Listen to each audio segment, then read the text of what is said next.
I love cartooning when you have an idea and it really taps into some big feelings that you're having and that you know other people are also having. How I get the ideas, I don't know, they just sort of come sometimes. So you need a muse sometimes, like Scott Morrison was a great muse for me.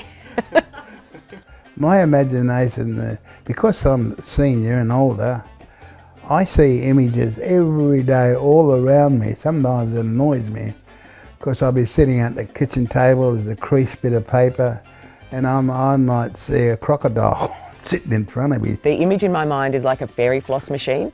So I'll start off and there's kind of a vague, like I'll know the topic of what I want to do and I'll sort of think about the broad issues and terminology. It's like a fairy floss machine that slowly gathers form and then a whole idea just clonks fully formed into your brain. And there's always a second where you go, hang on a second, does that need refining? No, that actually works. That's perfect.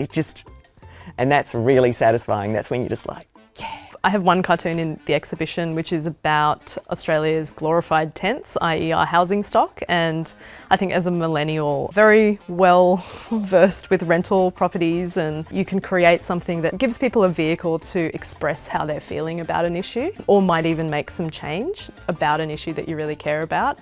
That feeling is the best feeling in the world to me. The thing about cartoons when they're commenting on politics, they don't have to be lighthearted. When there are instances, like wars and things that are going on now, that it just doesn't feel appropriate to have a laugh at the end of it, but you can still make a really strong message. That cartoon was my way of saying, this is how the voice is getting attacked. All these non-truths started coming into the yes vote, and people were believing it. I'm really excited by a lot of the work of younger cartoonists as well, and as much as they didn't grow up with a newspaper on their table every morning or even looking at editorial cartoons or newspapers at all, because generationally that's just a whole different world. The last time I picked up a newspaper, I was looking for something to wrap my cups when I was moving house. That kind of shows the approach that my generation have to newspapers. We don't think about that format. We think mainly about online media and social media. This particular cartoon, I remember I got up one morning and there was, AI as the ChatGPT was everywhere, and it was the is this going to be the end of mankind thing? And I thought, haven't we got enough, horsemen of the apocalypse? Then I thought, oh, there we go, that's my cartoon for today. And also get away from drawing politicians and draw some horses, and horses are really fun to draw.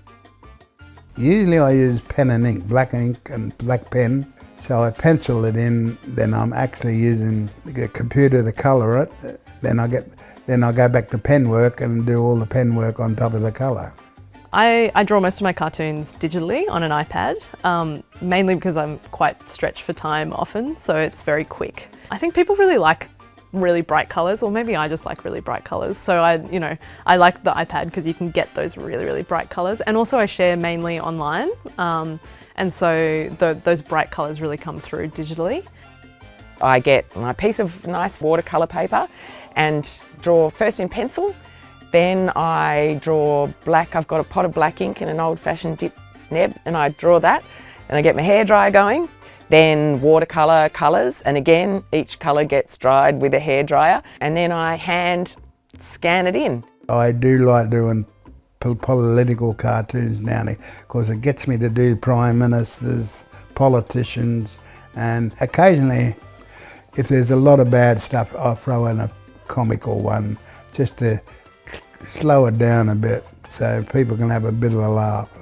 If you can make people laugh and give people a lighter outlet for some of their big feelings, I think that's really important. Artists have minds full of pictures all the time. One piece of graphic art tells 1,000 words. I shouldn't really claim noble motive, should I? It's really just about me venting my spleen.